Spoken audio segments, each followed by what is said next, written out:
Hi, everybody. This is Work in Progress, an AGGV podcast where you're going to hear from artists, curators, gallery staff, collaborators, and even different hosts as you listen to each episode. I'm Mel Granley, your host for the day. I'm the guest curator at the Art Gallery of Greater Victoria and one of the co-curators of the exhibition Reverberations. So I'd like to start out by introducing myself in my language. Tanche Kiawao Mel Tashinikashun Mistahe Maka Amiskusaken de Ukraine, Mofami Paquette Shalafu Blake Roland de Granley Namoy Nashkatan. So hi everyone, my name is Mel. I am from the traditional Métis settlement of Edmonton, otherwise known as Maka Amiskusaken, and my family is also from the Ukraine. My family names are Paquette Shalafu Blake Roland and Granley, and it's really nice to meet all of you today. This episode is being recorded and will be produced on the traditional lands of the Lekwungen-speaking peoples, also known as the Songhees and Esquimalt nations. Land acknowledgements are a really important aspect of events and introductions when you're hosting something like this. I like to think of it as a way to remind people of their responsibility to learn about these lands and to think of how they came here. I think a lot of times land acknowledgements can become viewed as an obligation to fulfill, and they become really standardized and maybe are summed up in a sentence or two, but it is this opportunity, and the intention is to contemplate how you got here, why you're here, who your ancestors are, and what your responsibility is to this place. So I've been here for about 9 years now. My family is from Edmonton, but I grew up around Calgary, and I moved out here in 2013. So in this episode, we are joined by collaborators from the exhibition Reverberations.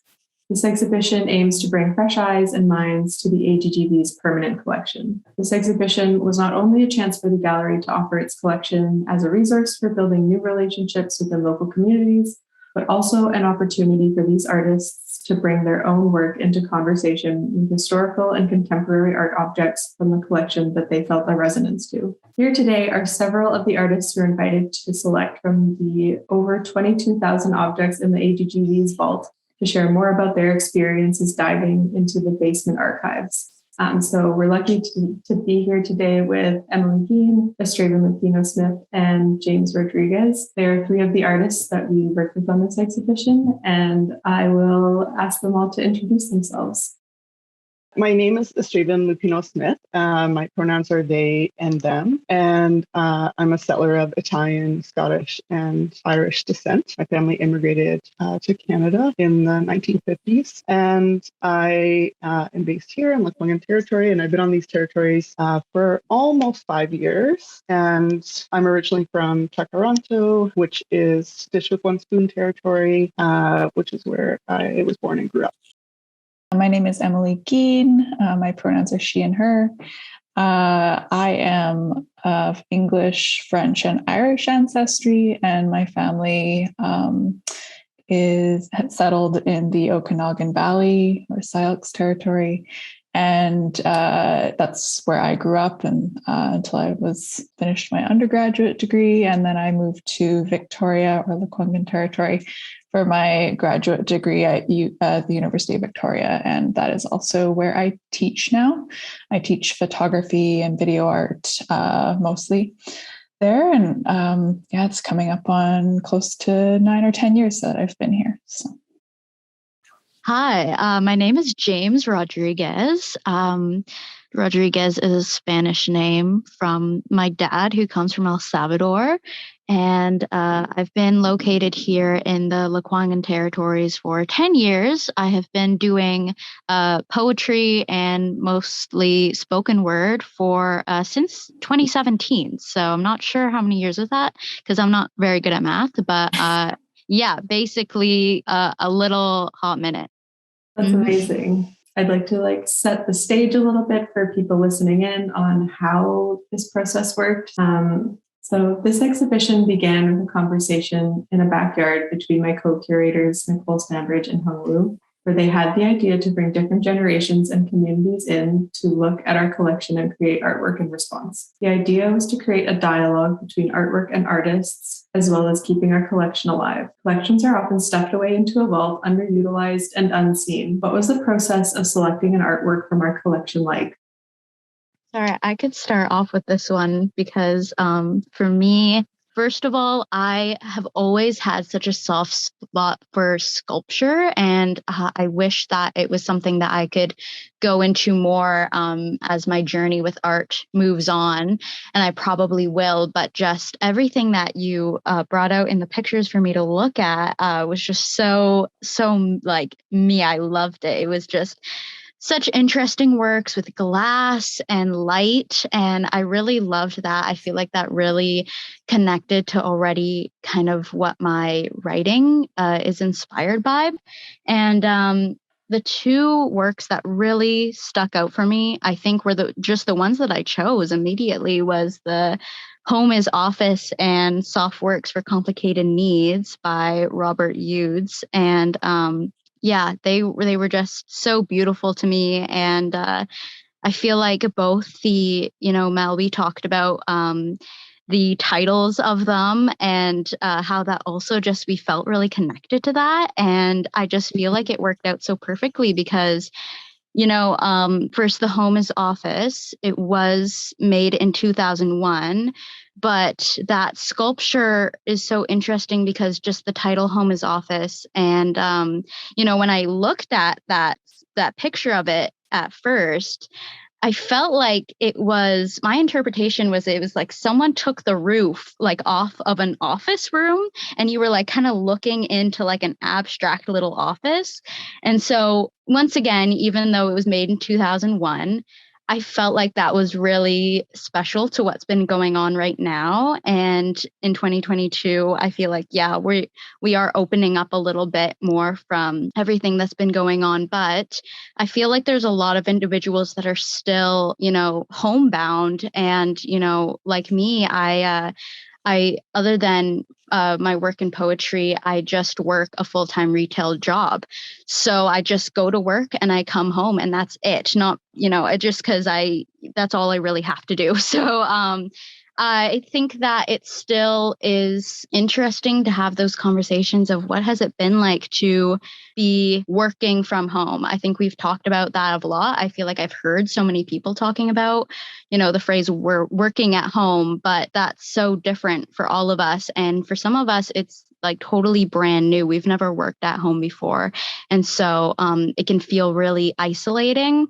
And that's basically what I kind of dedicated that piece to, that I wrote about, that feeling of being in a room. And I think I talked about a little bit about like blue light, and there's a lot of like light in that sculpture. It's not blue, but just like talking about light, kind of that was referring to like coming from like a screen. Like we, can from the push of a button talk to so many people, but in our physical space, we're sometimes just one person in a room. So that's kind of what was my experience with choosing the sculptures. And I just felt like they really connected to what was going on right now and conversations that I feel like I hadn't gotten to have if I hadn't been alone in a room, just like thinking about, what am I going to write about for this piece? So yeah, it was so fun, so interesting. It was really enjoyable.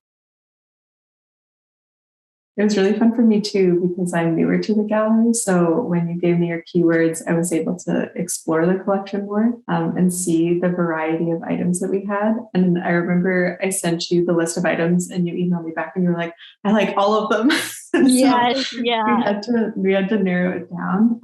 But I'm really happy that we went with the Robert Eudes pieces. I love the poem that you wrote about Home is Office. I feel like it like strikes such a deep, visceral chord. Like beginning with the discussion about early human and then going into what we're doing, like what we're dealing with now. And I loved the title like immediately when I saw it, because I just thought the context of the phrase home is office has changed so much from when the piece was made. just because of COVID. So I was really happy when we chose Robert's work. There's also an interesting connection to one of the other artists in the room with Robert, Emily, actually. Yeah, I'm like chomping at the bit to be like, I know him. Rob, if you're listening to this, I hope you don't laugh too hard.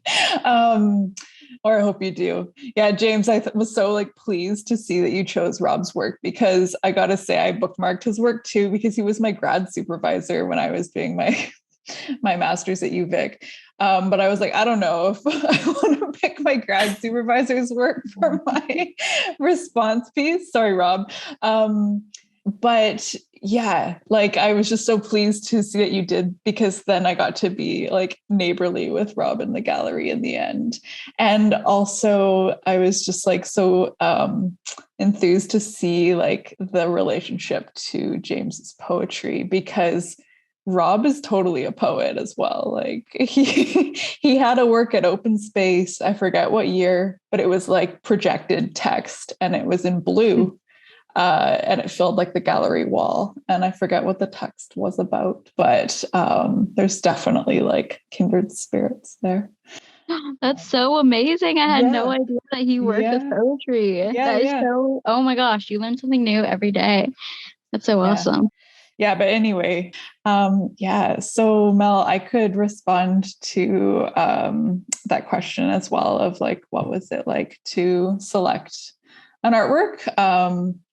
I found it like sort of challenging, actually. I spent like probably 3 hours or so just scrolling through the collection while my eyes sort of like glazed over. And there was just so much. I think I just was like paralyzed with indecision just because there was so much. And I'm sort of at a crossroad in my practice right now too, where I don't quite know like where it's going and like what sorts of works would respond to what I'm doing right now. And because of the sort of short turnaround between when Nicole reached out to me and when the exhibition was going to occur, and the fact that I was pretty busy with teaching, I decided to work with works that I already had. I don't know how that process was for other people, but like I didn't make new work for the show. However, I thought it was kind of cool to sort of take old works that never really got shown before and bring them into the future and the present, and think about them now, and use like a work from the collection as a way to do that. Similarly, Nicole was a major part of like helping me decide what work to use or what work to respond to. And she actually suggested a completely different work. At first, it was by Marlene Kreitz called, I have it written down here, Dwelling in Transience, Greater Victoria, from the year 2000. And I kind of liked that it was like this millennium commission that she had. She's an East Coast artist who was invited out to do this commission for like the turn of the millennium. And it was like these banal images of Victoria. And I work with a lot of banal images of Victoria, but her work was massive. It was like, it was going to take up like a whole gallery wall. And there was a conversation about like how my work would be in relationship to that. So we ended up sort of choosing a different work. And I had bookmarked one page of the North American Time Zone series, which is what I ended up responding to. But it was really hard for me to know like what that work was, because they just kind of look like these gritty black and white photographs. And what was a turning point for me was that I was able to come into the gallery and like physically look at the work. And then I was like, yes, this is a good decision for me, because that work is it's like a portfolio. And so being able to like flip through it and like understand the physicality of those images was really important to me. I'm photo based in my work, but like physicality and materials is super important to my practice. So it felt right after I was actually able to look at the work in person. And I found the online browsing to be just like so difficult, actually. So, yeah. You're touching on a lot of points about like the inaccessibility of museum collections. Yeah, but I appreciate you bringing those points up. And I love your work in the space. I think they work so well with the works that you picked. I love that picture. Nicole told me the story. There's that one picture of a woman laying on the floor. She told me that that's your mom. Yeah. So maybe just like quickly what those works are is they're like basically collages. I guess you might call them collages, but they're just photos that I transferred from my like phone archive of just like random photos that I've taken. I used to have to transfer them to my computer because I would like run out of storage space on my phone, and they would pop up in preview, and which is like the Apple software for viewing images, and it would just make this beautiful stack of images. And I was like, oh my God, that's beautiful. And I just took a screenshot of it, and then that turned into a process. So I would manipulate it a little bit. I would like intervene and like delete certain ones to like reveal what was underneath. But yeah, that image is of my mom because she was helping me move. I left Victoria after I finished my graduate program because Victoria is a hard place to stay in after school unless you have something lined up. And I didn't. I left and I came back 4 months later to start teaching. I left and came back like several times, but I was in a lot of the works also encapsulate like a very transient time in my life where I was bouncing around all over BC and elsewhere. And my mom is amazing. And she was very instrumental in like helping me sort of navigate that time in my life. And that's her with a sore back after helping us like clean out the apartment. And she's just like laying on the like cold apartment floor, trying to like help her back out a little bit. But I asked her, I was like, Mom, there's this image of you I want to use. Are you okay with it? And she looked at it and she's like, yeah. And I was surprised because like I thought she would be too embarrassed, but I'm so happy that she agreed because it's everybody's favorite image. Yeah. Yeah, I really love it. Yeah, Straven, would you like I'd love to say a couple things. Similarly, there was like a shorter, I guess, turnaround time for me being a part of the exhibition. So it felt like a little bit like the pressure was on to find like the perfect thing, you know? And yeah, for me, because I was really thinking about materials, I was trying to search the collection based on those materials and or based on like theme. Which is not how the collection, I guess, like organizing software works. Like you can't put in like resource extraction as like a theme, which is not how a collection software works at all. Yeah. But I guess in that, I would say like a couple things about the difference then between like a museum collection and like a publicly accessible archive, which I think I hadn't really thought about it before this, but it really made me think about that. And like a funny aside that really brought that to light for me was that I was explaining, like was having dinner with some friends, and it was the next day that I was going to come in to like view some of the pieces that I had asked the collections and staff to like pull so that I could take a look at them closer. And I was explaining, like, even when I worked at the gallery, like I didn't have access to the basement, you know, it's like certain people only, and it's all these rooms and it's a vault really and all these things. And he was like, oh, should we set up a heist? Like as a joke. But it was this kind of thing where like someone who doesn't have any experience with art at all is like, well, what's down there? You know? And the answer I think for a lot of us is like, well, I don't really know. Like some of the folks who've been at the museum for a long time know that because they're also carrying the institutional memory. But if you haven't been there for a long time, it really is like, I mean, it's so awesome to have this like digital searching tool, but it's still so limited because, and I think we're going to talk about this more later, but because you don't have a relationship to any of that programming over time just by having it collected, you know? And so, yeah, it made me think a lot about how we access these kinds of works and like what happens in a museum when you're acquiring things and like what's the purpose of acquiring and that. Yeah, and maybe based on some of the questions, I can say more about that later. But anyway, so yeah, similar to Emily, I really was just like scrolling and scrolling and scrolling. Like I clicked on like certain things and was like, I'm just going to search all of or all of contemporary art or all of what, you know, like big, broad things, just so that I could really try to take in some of that. And that's how I found Sunny's work, Sunny Astu. And something just really struck me about his pieces. I work with a lot of natural material, I guess, in my work.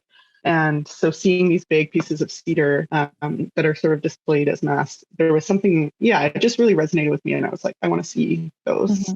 And then I also very luckily before the show happened had a chance to actually talk to Sunny. So we did a Zoom call with Nicole, myself, and him, and it was really neat to hear the background of the work, because then it gave me sort of even more of like some context for how the work was produced. And so the pieces were actually collected from his home community, where like a log cabin, like a fancy luxury log cabin building company butts up right next to like the edge of like the res, I guess, or like the community. And they cut down a bunch of cedar trees, make these beautiful log cabins, and then ship them away. And so there was something really, and those pieces are like the offcuts. And so he said he collected quite a few over time and was over time trying to figure out what to do with them. But that part really started to resonate, where I was like, oh, this is like not only just like a native species to this area, but you know, cedar has so much in a variety of different nations and communities, even right here on Vancouver Island, so much reverence and so much cultural value and use. Whereas the work that I was doing, that I was hoping to use and to continue to make work, that's about species that were imported here through various routes of settlement. And so it seemed like there was something really interesting there going on about land, connection to land base, and just thinking about sort of the layered histories of those different plants. Yeah, I really love how the search process made you think about acquisition, and how that thinking about how museums acquire works and have their works in their vaults influence the way that you went about choosing a piece. And I think you and Sunny's works, they work so well together. I think the conversation between them just works really well and is really beautiful. And I'm really grateful you were able to be in the show on such a short notice. Okay, so the next question. Through Reverberations, there were many layers involved in creating this exhibition. Layers that are steeped in relationship building with artists and a range of communities.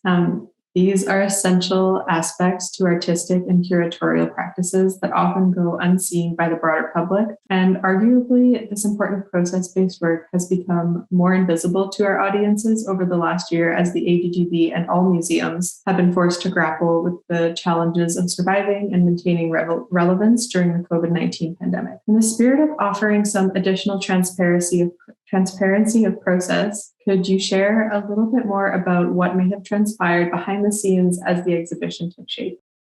Yeah, going back to talking about, home is office, I really was in my own office, just kind of like sitting on the floor and just like trying to muddle up these poems. And I was really nervous because also I had just finished my term as Youth Poet Laureate. And when I was doing that term, I had to be really cautious of not what I was saying and what my poetry was about, but, who my audience was, because, the people who I was working with was the youth, and I, wanted to make sure that it, was able to connect with them, and that that it was a little bit more geared towards them. And also I was asked to do a lot of work for the city. And so when you actually do the application for Youth Poet Laureate,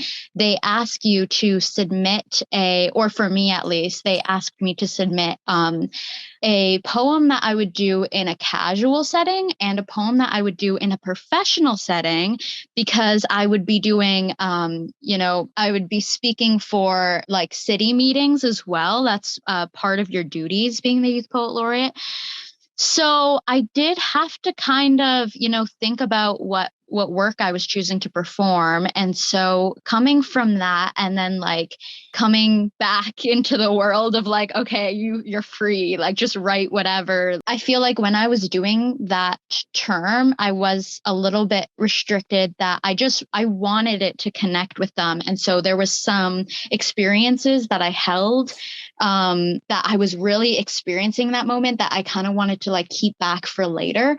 And so when I got to do this project, that was just so like fun for me, because, I would just really felt like, okay, I'm writing a piece, and, the point is just, I'm gonna really just enjoy the experience of writing it, and just, the whole year I had been worrying about, what's the outcome going to be? What is this going to look like on stage? What is this going to, how is this going to be responded like? And so with this piece, these two pieces that I wrote, responding to the two sculptures, or three, because the soft works for complicated needs, there's two soft pieces. So when I was writing it, I was just like, okay, just like, what do these mean for you? And when I did the soft works, which are these like pillows, basically, I really just loved how they were folded. And I had just kind of thought about another aspect of having, us all been in isolation, was that, our bodies, and I feel like our bodies have been changing through this time. And, we've been in a different environment. And so I think like I saw the two pieces and I saw them as like bodies, and like, our bodies fold, and our bodies are like, they can be flexible, they cannot be flexible, like they can just, move, and they don't always have to be beautiful. Like, they're just bodies and they just exist. And that's where the title of that poem, for those two soft works, I don't remember what the title of my own poem was. It was Existing Next to Each Other, something. And that's basically what I felt like from that was, seeing those two pillows was like existing, we can be just bodies and we can just exist.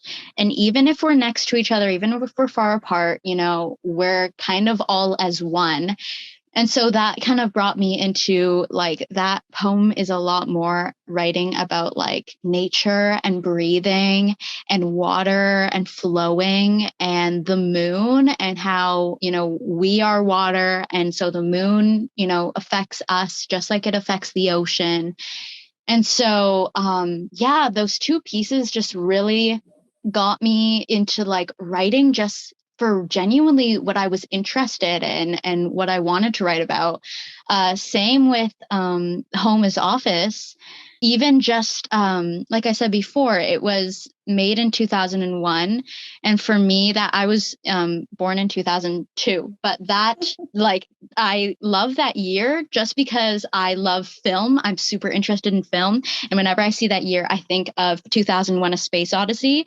It's one of my favorite movies of all time because my dad got me into film. And so when I was a little kid, he was like, I'm going to show you one of my favorite movies, kid. You're going to love this. And I was like, what the heck is going on? Like, this is it's such a weird like movie for a dad to introduce a kid to like get into the world of film. But I'm very grateful for it because it's just, I love that movie. And so that was the inspiration for the beginning of like starting off with, like the first man and like creating tools and, being creative, even though like you don't really know you're being creative, to now, which like when I was sitting alone in that office, making that poem, what was going through my head was like insecurity and feeling like, is like, how far can we go until no idea is original,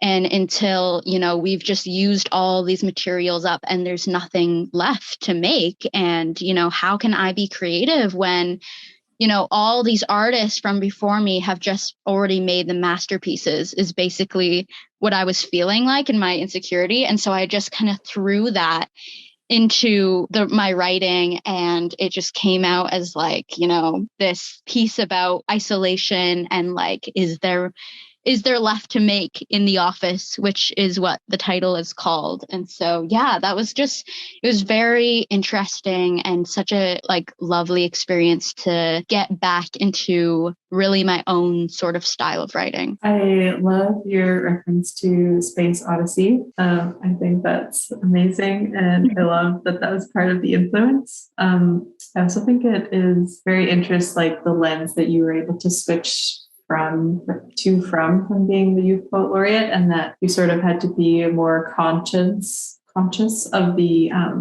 content you were writing about, and that with this exhibition you were able to be a bit more free. That makes me happy that we were able to like facilitate that for you, and also that this is sort of like your last thing in Victoria before you move on to Vancouver and film school, which is super exciting. Yeah, it was such a great like transitional project to do for me. It was just the perfect thing to like help me move on from that last year of really hard but really interesting work. I think that a part of this exhibition too is just like creating relationships with people and creating connections between us as a curator and with you, the artists. Because those connections, they'll continue on down the years and down the line. Like if I'm working later in the future, maybe at a different gallery, I could think of a project where a poet might be needed. And I'd be like, oh, I worked with James before and it was a delight to work with him. Or anything that relates to either Emily or Straven's work and things like that. Those connections, they're lasting and they're things that you build over time. So I'm really grateful that we were able to do that with this exhibition. I can say a little more about sort of my process. One of the great things about being asked to be part of the show at this time is that I've been an artist in residence fellow at the Center for Studies in Religion and Society at UVic this year. It was a really nice way to take a bunch of the work that I have produced during the residency so far and share it. And it felt really very fortuitous, I guess, that it was now. And the largest piece that's in with my work is called Landscape Liturgy, which is also what the title of the project that I had pitched in my application to the CSRS residency. And I did that one most recently. And part of what happens at the CSRS is that every day, Monday to Friday at 11, there's what's just called a coffee talk. And sometimes it's just sort of, we just choose something to speak about. And other times, people come and do dry runs on conference presentations, or somebody's working on something and they want to present it or whatever.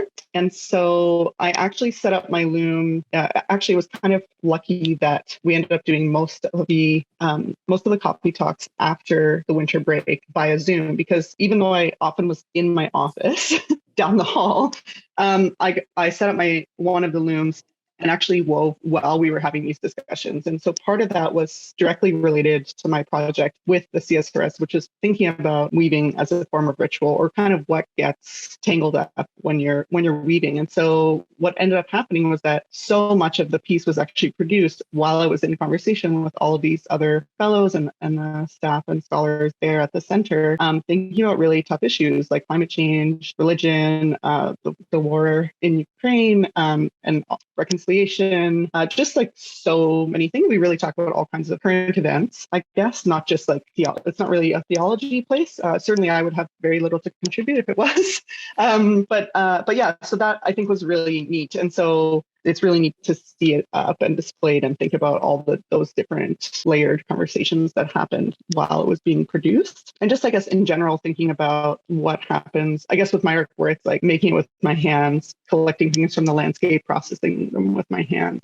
And that weaving itself is like, thousands and thousands of year old ritual or tradition that I'm also like embodying when I'm doing that. So I guess that's kind of like the background of how those pieces were created. But I think all the ones that were there were produced during the time that I've been a resident there at UVic. So I think that's very interesting. It makes me think of how the gallery space is so removed from the actual creation process. And I think a lot of times people don't think of where the work was made or the context it was made in. So no one would think that, oh, this person made these weavings while they were on coffee breaks, or while they were talking about these like issues with other people, and how those conversations may have influenced your weaving and things like that, And so I think that this is like a great space for that information to come out for people to hear about that. I also think about like James writing poetry in his room or something, and maybe writing it like on a Google Doc or on a sheet of paper first, and then it getting transferred into this new video format. And then Emily's process, which we'll hear more about. And we've already heard a little bit about that, like uploading photos to her phone and Yeah. The sort of struggle. curating them. Yeah. Digital struggles. Yeah. Yeah. And how that all comes together like in the space and it becomes removed. That story that the work was created from is sort of removed. So thank you, Straven, for that insight into how the pieces were made and what was going on while they were made. It's really awesome. So a key component to this exhibition is the idea of relationships. And we've already talked about a few of the relationships that we found woven into this exhibition, but we were interested in the relationship between our incoming artists and our collections artists, as well as the relationship we as curators could create between ourselves and the artists we were working with. How did relationships factor into the way your work took place for this exhibition? And can you speak to any unexpected connections or developments? Yeah, I could jump in next. Yeah, so Nicole and I work together, as we mentioned. But yeah, in terms of like relationship building, it's been cool for me because actually, when I was working with Rob as a grad student, I needed to choose somebody to be my external examiner. So for my oral defense, there's like a committee of people, faculty in the department, but then you need somebody from outside of that department to serve on your examination. And so that can be like someone else at UVic, or it could be somebody outside of UVic. And Rob suggested Nicole Stanbridge. And so I had her for a studio visit. And then I chose to work with her for that, or she was able to volunteer her time for that. So that's how I first met her. But that's in 2015. And then in 2018/19, I applied to do a public art project at the Victoria Airport. And I was unsuccessful. Charles Campbell got that commission, and it's beautiful work. You should definitely check it out if you're ever moving through YYJ in the new wing there, now that we can travel. But Nicole was on the jury for that. I was shortlisted and she was on the jury. And the work that I proposed for that, I think that's sort of like what stuck out in Nicole's mind and sort of reached out to me for this based on like what I pitched them.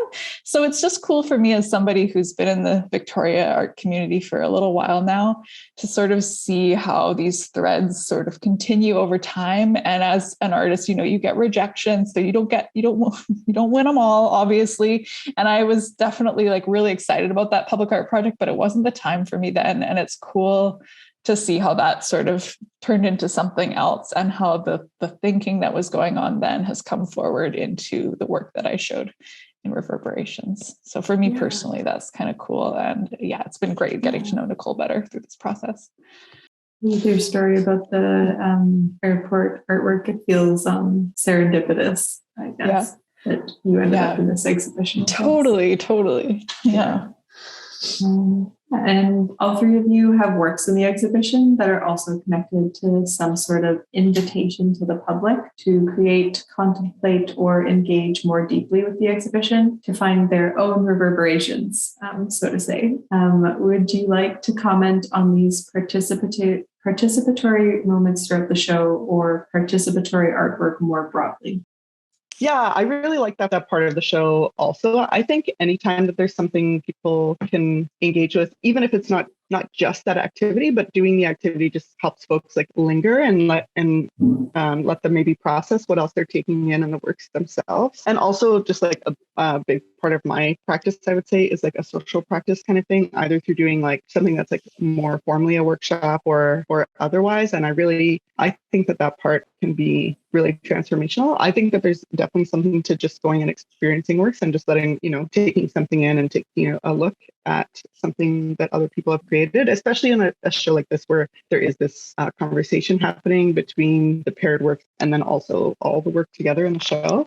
But I think that can be really helpful in a gallery, and I think it also helps folks maybe who wouldn't normally think of going to like an art gallery as a thing to do potentially. If you see a show that has a little more conversation happening and where you can sort of just like with me, I had built this loom out of 2x4s that's really meant as exactly this kind of tool. Like I haven't actually woven on that loom. I use it mostly for these kinds of things, community participation or leaving it somewhere and seeing how people interact with it or those kinds of things. Yeah, I think it lets people be a bit more disarmed. And I think that can be a kind of an interesting thing to have happen in a big museum gallery. I feel like with having the ability to write your own poetry for that part of the exhibit, I really got into poetry because of workshops and things like that, and those things where you can participate in and do a little bit of writing and stuff like that. That is totally what got me into poetry because, I feel like with artists mostly, it's like when you're younger and you hear like the word artist, it's like such, at least for me, it was such like a title to have, like to be an artist is so, fulfilling, and, you can create so many things. But I feel like as I was growing up, it was like, can I be that though? And it's so hard when you haven't started to reach out into doing that and into creating. And how do you even begin? And so I think having those, workshops and just, even just having a little piece of paper and pen in front of someone who has already created something, it kind of takes a little bit of the vulnerability away. And whether you decide to share that piece of paper that you wrote something on, or whether you decide to keep it, it just is like opening a door into, okay, I can do it. It's just, it takes a little bit, and it just takes an idea, and then you've got a little something, and then that little something turns into a little bit more something. And then I always find that when I remember in high school, actually, we had a teacher or a coach, I think, for slam poetry come into our school, and she had us, if you would like, I have a prompt, and you can, just write a sentence based on the prompt. And so I had taken that home with me, and I continued to expand on it once I was at home. And that turned into something like totally new. And that probably was like one of my first times writing a little poem that was like not for a class project, was just like for me. And I was like, oh, wow, like that's something I can do and that I can like continue to do. So I think having those bits of like opening it up to the public is so important, because especially after having a year of working with youth, I think it's so important because, youth, no matter how old you are, you just, write a little bit and you just get to see that you have created that. It's so important for everyone. I think it's so healthy too. So I just love that. I just love that that was there. And I love, work where you get to participate and create your own little bit. And so, yeah, that's basically my take on that. I think it's very important to have. Thank you for sharing that. I really agree that, or I love that you brought up like the idea of encouraging people to step into art. I think that's a really important thing, and thinking about like how it can be an intimidating thing to come into. And your experience of working with younger people and fostering their artistic abilities, I think is really amazing. Yeah, and I want to acknowledge also like people who come into art later in life. I love when an artist starts painting when they're like 45. I think that's amazing. Or when someone starts painting when they're like in their 60s. I think participatory art is really important in enabling that. So thank you so much for bringing that up, James. I really appreciate that point. Yeah, maybe I'll just share about how I addressed that. Also, when I first walked in the gallery to like the writing station, it was like near the beginning of the open house day. And I think someone had said something about Emily's work, but I think they were talking about Emily Carr, not my work. But for a second, I was like, oh, they're talking about my work. Oh, I think they're talking about Emily Carr, actually. And that just leads me to say that, like, I think a lot of people come to a place like the AGGV, in the summer to see some of the, names that they would associate with a place like Victoria, like Emily Carr. And I think as like an artist myself, I'm very tired of Emily Carr shows. And an artist in BC. I'm just really tired of Emily Carr shows, but that's my personal take on things. And okay, so we got like an Emily Carr show right next to this Reverberation show. I think. And then people who come for maybe one thing are in this other space, and there's all this stuff that they don't really know what to do with, like it's not paintings. So I think having those little moments that are a little less formal is like, yeah, a way to let people in, because sometimes contemporary art can be not very friendly in that way. And this is my first time showing work in an institution of this sort of level of like programming and support. So it's not been an option for me to sort of like have this sort of engagement component to my work. So I wasn't sure exactly how to deal with it, but I just figured having mine is just like a verbal or textual invitation.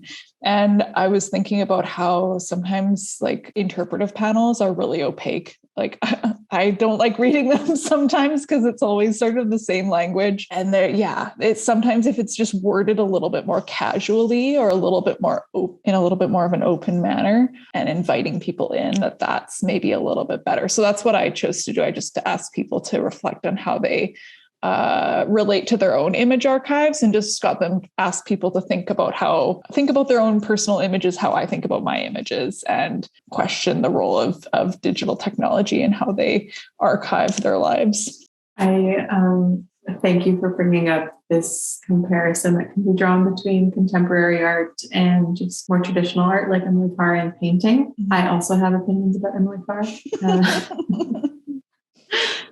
So I do think it's really good and beneficial to more traditional art viewers that there's Emily Carr, but then there's 3 rooms full of contemporary art.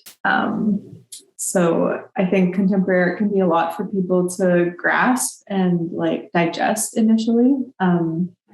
If you don't have like the frame of reference for it, it can sometimes be hard to walk into it. Yeah. And I've worked in a few galleries over the years, and there's so many different types of visitors and how people like go through an exhibition space. There are people who read everything and who spend 5 minutes at each piece. And then there are people who just sort of like run through and maybe like don't read anything, and they'll look at something that they like for a little bit longer than other things. Or there are people who are really selective about what they read. So that also speaks to like, it's interesting to see like what people engage with for like longer amounts of time. So I think that inviting people to participate in the reading or into writing a poem is a way to make the space more comfortable for them, maybe. Yeah. James, do you have time to ask your questions? Yes, I do. I guess my question is kind of like going back to Robert Yeats. When I decided on those pieces, I had already gotten like some blurbs from Mel with like descriptions, but I decided I would go down the rabbit hole of Google and Google his name and see. I ended up, downloading like an entire document that was like an archive, like list of every single place like his work had been or something. So that's just like downloaded onto my computer now. But basically, when I decided to do that Google search, I was like, oh no, this guy is so awesome. How am I going to respond to his work? And so I was wondering if like either of you had felt any like intimidation or pressures by responding to someone else, and how you kind of navigated through that. Cool. Yeah. Maybe I'll just jump on by saying, yeah, I felt some pressure, and maybe that's why because I looked at Sandra Meags's work and I looked at Robert Yeats's work. I think there might be even Vicky Alexander's work in the collection. All these people were on my committee at UVic, but it felt too close. And I needed a bit more distance. So I ended up choosing work that I had actually like never encountered before. I didn't realize Anything and Co was like a precursor to photoconceptualism, or like they're known for that. So they're sort of like a big deal, Anything and Co. But I think it was sort of nice that I didn't like go into it thinking of them as like a big deal. But yeah, I think think that, yeah, their work is from like 1970. It feels so far away. So I think that distance helped me to feel less intimidated. Yeah. And similarly, yeah, I was definitely intimidated or just like, especially because I had the chance to meet Sunny, but I didn't know him from before. So it's like, okay, what if he says no? What if he's like, no, I don't want to be in conversation?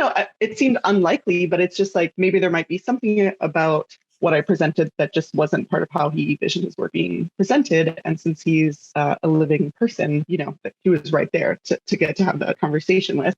And also I at least am somebody who thinks a lot about responsibility and vulnerabilities of putting your work in the world and how people will perceive that. And while, of course, we can never know for sure how someone will respond to in every possible way, but thinking about what it means to put work and conversation together and that and I'm like responsible for some of those conversations. So yeah, I definitely felt a lot of, I guess being a bit intimidated, feeling a lot of like the weight of responsibility, I guess, in this type of show where it's not just like, well, here's my work and I can always, most of us, as we've proven in the last little while, like talk about our work and how we think about it and what we're trying to do with it. But as soon as you're in this kind of really particular kind of intimate conversation, and I think with me and Sunny's work, part of the reason it works so well is also there's like a bit of tension, not between us, but it just like creates a space for tensions around materials and land base and that kind of thing, which I think is really cool.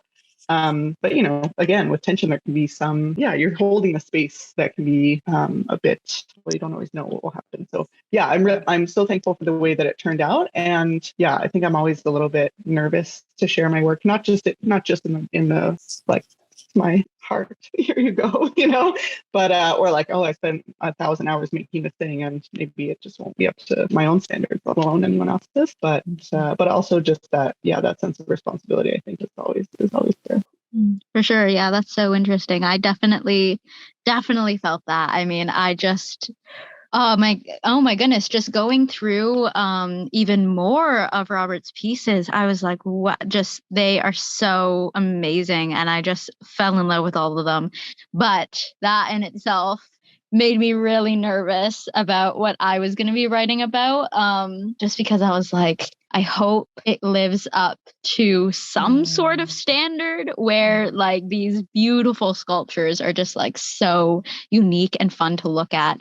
And I was just like, okay, we can do it. But yeah, I was pretty nervous about it. I think I want to jump in and just say, like, I think that is what's so cool about this exhibition is it sort of, you said like living up to a standard, this sort of like destandardifies, make up words. Like there's, right, by just like there's poetry, there's a composer, there's Chinese calligraphy, there's not like a hierarchy. And I think that's cool to see. And just having younger generations responding to, I think, Sunny Asu's work isn't in the far off distant past, but like a lot of us are responding to older. Some of those Chinese calligraphy works were very old. So it's cool to bring that timeline into the gallery. Yeah. I also wanted to speak to like the sort of trepidation of being an emerging artist or an early career artist. Yeah. And how everything, you don't have that experience, so you feel like you have to live up to these certain things. So I appreciate you bringing that up, James, because I don't know if you would consider yourselves emerging artists. I consider myself an emerging curator. I definitely don't have as much experience as my co-curators. But I learned a lot through this exhibition. I got a lot of experience through this exhibition. It was one of my first exhibitions working with like real artists and not just the collection. It's a totally different experience. It's really rewarding working with people. And there were times where I felt like, oh, I'm not answering my emails quick enough, or I'm not going as fast as my other co-curators. And yeah, it's just interesting. Everything comes together the way it's supposed to. And I think, Emily, I really like your point about the non-hierarchization of the exhibition. I love that it's so interdisciplinary and how there's so many different mediums that are in the show. Like Rob's pieces are so unique. There's poetry in the space. It's being spoken into the space. There's weaving with natural materials. The Chinese calligraphy is so beautiful. And the composition, the musical piece by Anna Hostman is just amazing and so cool to listen. And the other artist that I work with, Sage Paul, she's a Coast Salish artist, and she responded to a print that we have in our collection by her dad. And so it speaks to this really beautiful idea of intergenerational storytelling. Okay, with that, I would like to thank you all so much for joining us. I want to thank you all for being vulnerable. Like as Straven said earlier, it's always amazing when people can come together and can have these kinds of conversations, even though we don't know each other really well, and we can be really honest and speak about what it was like to create this exhibition and to create these relationships. Ultimately, I'm really grateful that I know all of you now. So I'll end the podcast by saying this is Work in Progress. The series is programmed through the Art Gallery of Greater Victoria in Victoria, BC, with Clungham Lands, and is generously supported by a Canada Council for the Arts Digital Now grant. For those who want to learn more about the Reverberations exhibition on view at the AGGV from April through September 2022, visit aggv.ca.